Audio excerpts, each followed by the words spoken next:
हैं। तो NEET physics 100% conceptual है। आपको रटने से, रट्टा लगाने से दूर भागना पड़ेगा। आपको नीट फिजिक्स में अगर 160, 170, 180 नंबर लेके आने हैं, 160 प्लस अगर आपको नंबर लेके आने, दो ही चीज याद रखना चाहिए। 160, 170 प्लस नंबर चाहिए तो एक ही चीज याद रखना, क्या? आपको बेटा कंसेप्ट एकदम अच्छे से समझना पड़ेगा। बेसिक कंसेप्ट, बेसिक फॉर्मूला आपको समझना पड़ेगा और उसको रट्टा लगाना पड़ेगा। अब मैं रट्टा लिख रहा हूं, लेकिन किस चीज का रट्टा लिख रहा हूं? फॉर्मूला तो याद रखना पड़ेगा ना बेटा समझने के बाद। फॉर्मूला तो याद रखोगे ना समझने के बाद, कि फॉर्मूला भूल जाओगे? फॉर्मूला तो याद रखना पड़ेगा।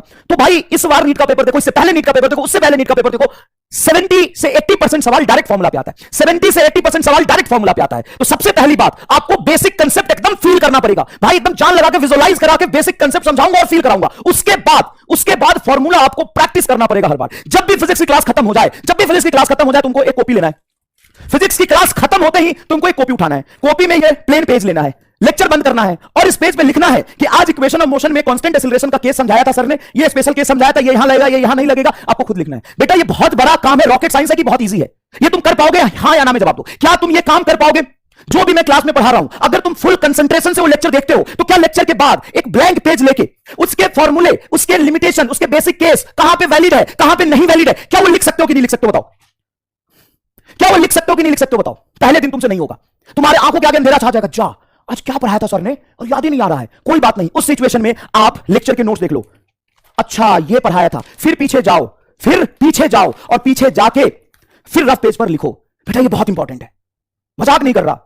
और ये सभी लोगों को क्या करना है? प्रैक्टिस करना है। क्लास के बाद एक रफ पेज लेना है, रफ पेज में फॉर्मूला रफ में लिखना है, थ्योरी, उसके स्पेशल केस, उसके लिमिटेशंस, ये आपको लिखने ही लिखने हैं, ठीक है? और उससे पहले जो मैंने बताया था, एक्सेप्ट योर मिस्टेक, अपने मिस्टेक को एक पेज पर लिखना है और पेज पर अपने मिस्टेक को लिख के अपने स्टडी रूम के दीवार पे चिपका देना। और जैसे इस मिस्टेक को दोबारा करो, जो प्लास्टिक का चप्पल खरीद के लाया उससे 2 चप्पल मारना और पढ़ाई में लग जाना, ज्यादा डिविएट मत होना, ज्यादा सोच के समय मत खराब करना। अब बात आती है कि लैंग्वेज सबसे बड़ा बैरियर होता है नीट में, ठीक है ना? लैंग्वेज समझना, अंग्रेजी ही नहीं आता बच्चों को, अंग्रेजी पढ़ के क्वेश्चन को समझने की कला आपको डेवलप करनी बच्चों को, अंग्रेजी पढ़ के क्वेश्चन को समझने की कला आपको डेवलप करनी पड़ेगी, आपको एटीट्यूड डेवलप करना पड़ेगा। बहुत बड़े सवाल होते हैं, लेकिन उस सवाल का सॉल्यूशन एक ही लाइन का होता है, लेकिन बच्चे उस सवाल का सॉल्यूशन तब कर पाएंगे ना जब उसका लैंग्वेज समझेंगे। तो बेटा सबसे पहला स्टेप क्या है? Basic concept. उसके बाद लैंग्वेज वाले सवाल आपको बहुत करने पड़ेंगे, तो ये मैं होमवर्क में बहुत दूंगा, जिसमें लैंग्वेज बहुत सारा लिखा होगा, उसको कैलकुलेशन आपको सवाल समझ के फॉर्मूला लगाए खुद करना है। उसके बाद बेसिक मैथ बहुत इंपॉर्टेंट है। आज मैं आपको दिखाऊंगा कि छोटे छोटे मैथमेटिक्स कितना बड़ा रोल प्ले करता है फिजिक्स में।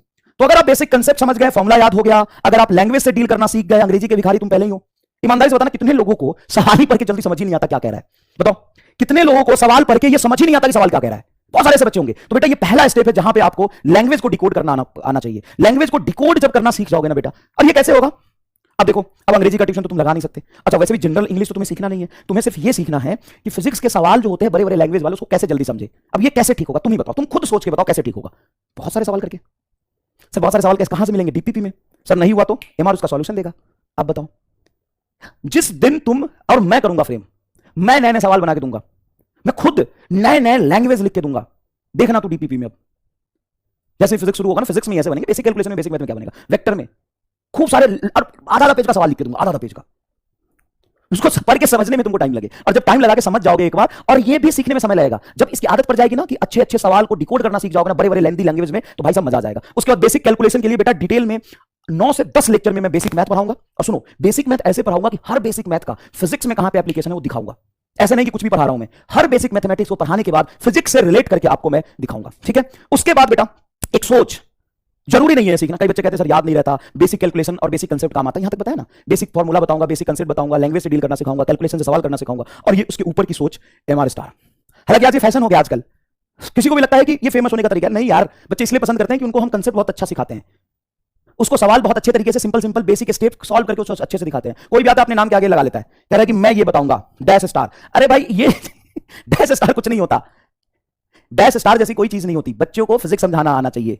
बच्चे को एक बार फिजिक्स समझ आएगा, बेसिक कैलकुलेशन वो कर लेगा ना, तो बहुत बढ़िया है। ये डैश स्टार कोई चीज नहीं है, और ये कोई ट्रिक नहीं है। सबसे पहले मैं बता दूं, ये एक सवाल को, कंसेप्ट को सोचने का एक बेसिक मेथड है, बेसिक तरीका है।